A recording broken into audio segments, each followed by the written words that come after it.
Ya, kalau posisi saya di perusahaan, sekarang saya Human Resource Development. Cita-cita tuh harus ada ketika kamu sudah mulai masuk terjun ke prosesnya. Jangan langsung berencana, tapi kamu nggak tahu harus ngapain, baru kamu, ya itu maksudnya. Biasa. Jadi kalian harus bercita-cita. Boleh bercita-cita tinggi, Boleh. tapi harus berada di titik prosesnya itu dulu. Jadi kamu tahu susah atau enggaknya. Gitu. Setidaknya kalau teman-teman pengen naik ke tangga level 5, ya udah merangkap udah merayapnya. Nggak ngebayangin gimana caranya tangga. Betul. Jangan cuma ngomong di bawah belum naik tangganya gitu. Betul sekali. Jadi simpan harapan, bikin harapan sesederhana mungkin lah. Betul. Gitu ya. Tapi nggak bisa bayar self reward itu kadang ngebunuh kalian sendiri gitu. Jadi kayak terlalu banyak self reward padahal kalian belum ngapa-ngapain gitu. Bener. Anak muda sekarang kayak gitu, dia self reward padahal apa yang harus kalian reward untuk diri kalian? Udah sampai mana? Seperti gini. Seperti dia akan naik ke gunung, tapi belum apa-apa udah ngasih. Udah seneng dia. Udah seneng, udah ada di. Baru mau naik udah gembira dia, padahal belum sampai puncak gitu. Masa muda itu tempatnya berproses, bukan Betul berpesta. sekali. Komunitas juga penting banget untuk karir kita. Kenapa? Karena di situ kita bakal ketemu banyak orang, ketemu relasi banyak, kita belajar sosialisasi lagi sama dengan orang. Jadi karir itu nggak dibentuk dari kita kerja aja, karena dari lingkungan juga itu ngebentuk karir kita. Akhirnya ngebentuk, karena kita nggak pernah tahu rezeki kita bakal di mana sebenarnya kan. Betul sekali. Betul, kita mungkin nggak akan kerja terus sama orang, kita mungkin akan ngebangun self branding kita sendiri. Circle yang mendukung. Iya.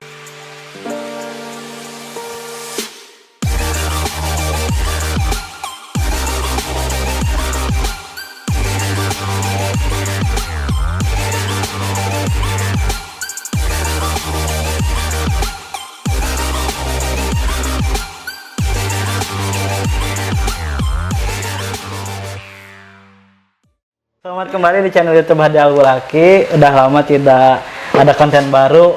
Ada satu mangsa yang datang di studio Kopel, salah satu anak muda yang berkompeten di bidang bidang perkaryawanan. Ada Rezki siapa namanya? Halo, perkenalkan nama saya Rezki Ramadan. Apalagi nih yang harus dikenalin? Asli orang mana? Asli orang Purwakarta, usia saya gitu ya. Usia mungkin ya, usia saya 21 tahun sekarang. Masih muda. Baru ya, 21? Ya, baru 2 minggu yang lalu. 2 minggu yang lalu. Iya, betul. Dan ngomong-ngomong, beliau adalah salah satu mahasiswa di Bandung juga. Ya, saya mahasiswa aktif di salah satu universitas di Bandung. Jurusan apa tuh? Jurusan Teknik Informatika. Teknik Informatika. Iya. Jadi dulu sebelum ngambil Teknik Informatika, apakah punya rencana konsen di bidang informatika atau gimana? Ya, jadi kebetulan selama saya SMK itu nih Kang, saya cerita dulu ya. Oke. Jadi saya SMK itu mengambil jurusan rekayasa perangkat lunak, gitu kan.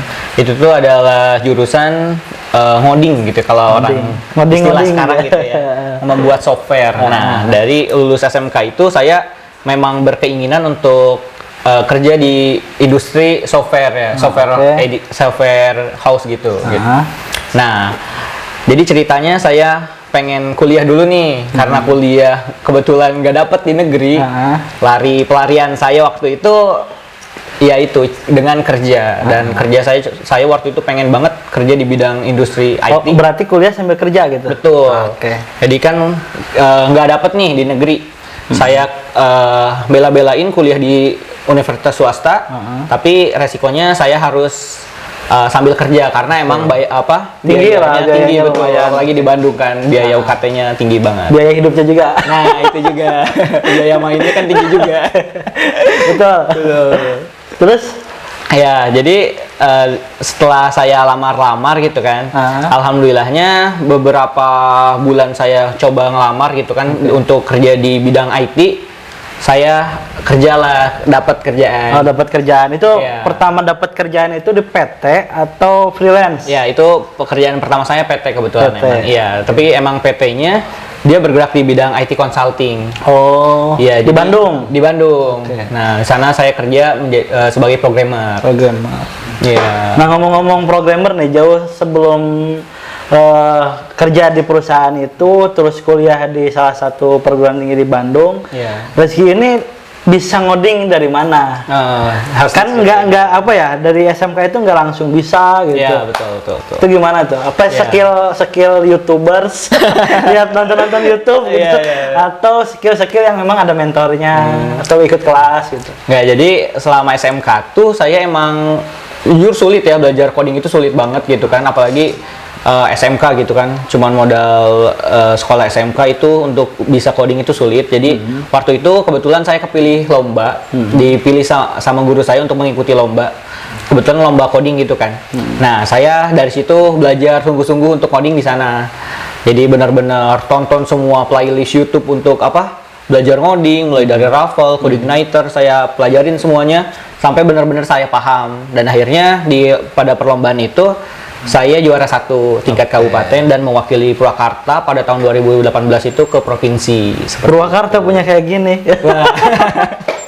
Enggak, menariknya itu berarti termotivasi atau menguasai dari sebuah tekanan lomba ya? Iya, sebenarnya itu karena tekanan. Cuman akhirnya karena ditekan jadi terbiasa juga. Jadi tahu celahnya, tahu akarnya, dan akhirnya menggeluti lah ya. Iya. Mungkin buat teman-teman yang dulu masuk ke RPL atau teknik informatika salah jurusan, sama saya juga ngerasain kok. Maksudnya saya juga ngerasain itu pernah di zona itu. Iya, pernah di zona itu. Tapi setelah bisa nggak ngomong gitu lagi. Dengerin dulu.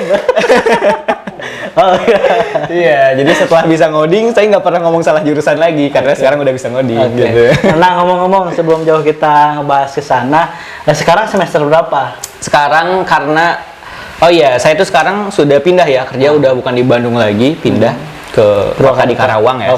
Di Karawang.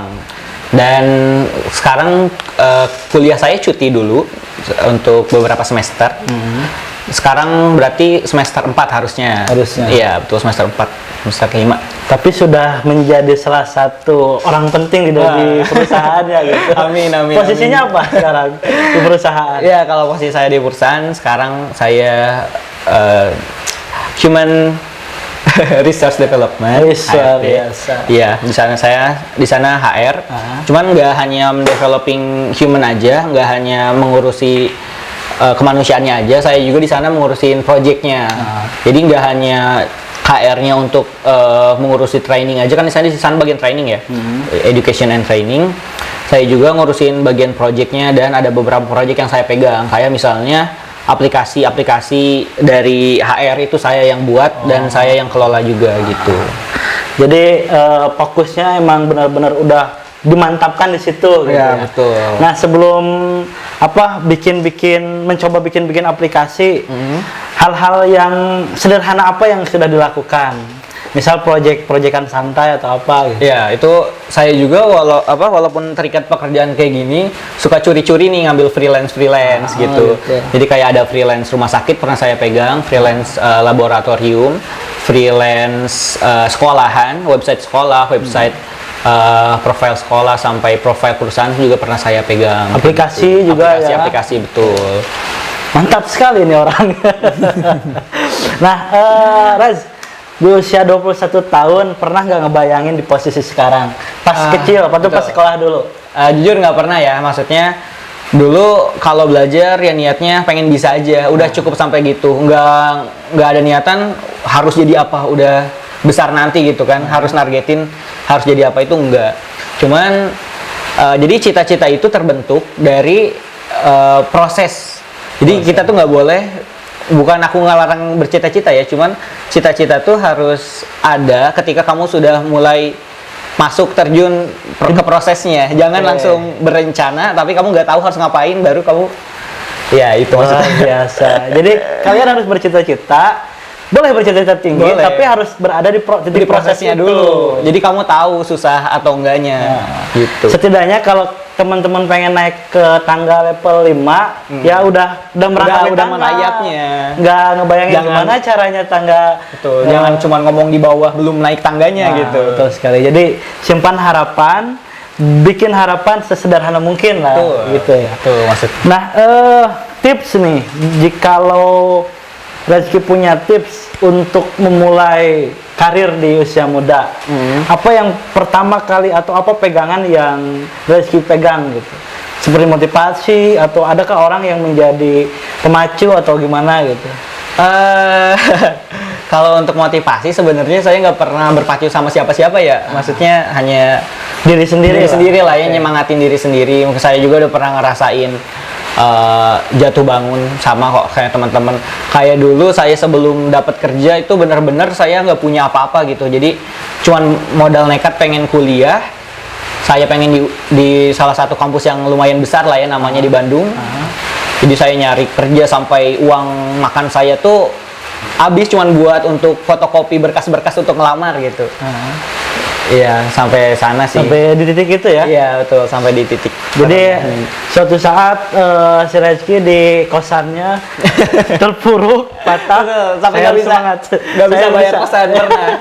Saya harus bisa bayar kosan. Iya, sampai itu, iya mikirin untuk bayar kosan bulan depan gimana nih gitu.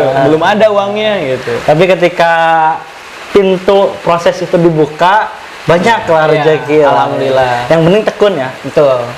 Yang penting kita niatnya baik, pasti hasilnya juga baik sih. Oke. Nah, tips nih, mungkin punya tips untuk teman-teman yang dalam tanda kutip teman-teman anak-anak zilenial atau milenial hari ini kan sedang bangga dengan istilah healing atau mental dan lain sebagainya. Orang-orang dulu mungkin tidak begitu ramai yang membicarakan sehingga tidak menjadi sesuatu yang jadi pikiran untuk anak-anak sekarang juga. Pengen healing, padahal mah ya healing itu kan pengobatan. Nah, menghindari hal itu atau menghindari fenomena itu, terus untuk berada di titik karir yang sempurna lah istilahnya, gimana tipsnya? Tipsnya untuk anak-anak muda ya jangan terlalu banyak healing sih. Menurut saya self reward itu kadang ngebunuh kalian sendiri gitu. Jadi kayak terlalu banyak self reward padahal kalian belum ngapa-ngapain gitu. Bener. Anak muda sekarang kayak gitu, dia self reward padahal apa yang harus kalian reward untuk diri kalian? Udah sampai mana? Seperti gini. Seperti dia akan naik ke gunung, tapi belum apa-apa udah ngasih. Udah seneng dia. Udah ada di baru mau naik udah gembira dia, padahal belum sampai puncak gitu. Menarik. Jadi simpan energimu pakai energimu ketika udah memang sedang mendaki. Iya. Kalau kalian udah dapat semuanya, baru kalian lepasin semuanya gitu. Senang-senangnya di akhir aja. Masa muda itu tempatnya berproses, bukan berpesta. Gitu. Nah, menyambung dengan masa muda itu tempat berproses ya. Rezky kan sekarang masih muda, terus kuliah. Mungkin kuliah nanti akan dilanjutkan ya. Meskipun cuti, itu kerja juga. Yang dalam tanda kutip punya tanggung jawab besar juga di perusahaan. Terus kenapa sih masih ikut organisasi atau komunitas? Ya, mungkin kalau dari tadi kita ada vlog sebelumnya juga ya, itu kan ngebahas tuh. Jadi komunitas juga penting banget untuk karir kita. Kenapa? Karena di situ kita bakal ketemu banyak orang, ketemu relasi banyak, kita belajar sosialisasi lagi sama orang. Jadi karir itu nggak dibentuk dari kita kerja aja, karena dari lingkungan juga itu ngebentuk karir kita. Akhirnya ngebentuk, karena kita nggak pernah tahu rezeki kita bakal di mana sebenarnya kan. Betul sekali. Betul, kita mungkin nggak akan kerja terus sama orang, kita mungkin akan ngebangun self branding kita sendiri. Circle yang mendukung. Iya, betul. Nah, di situ kita penting banget untuk bersosialisasi, membangun relasi, ikut organisasi dan lain-lain gitu, teman-teman. Oke, keren banget. Mudah-mudahan menambah energi untuk teman-teman. Ayo semangat. Masih single? Masih single nggak? Masih single. Masih muda. Masih single, masih semangat. Boleh ya, yang minat di sini di bawah. Masih euforia. Boleh Instagramnya nanti di sini. Ayo terima kasih Rezky. Iya, terima kasih. Mudah-mudahan sukses selalu. Ya, sehat selalu juga. Buat teman-teman Kopdar juga sukses selalu. Amin. Assalamualaikum warahmatullahi wabarakatuh.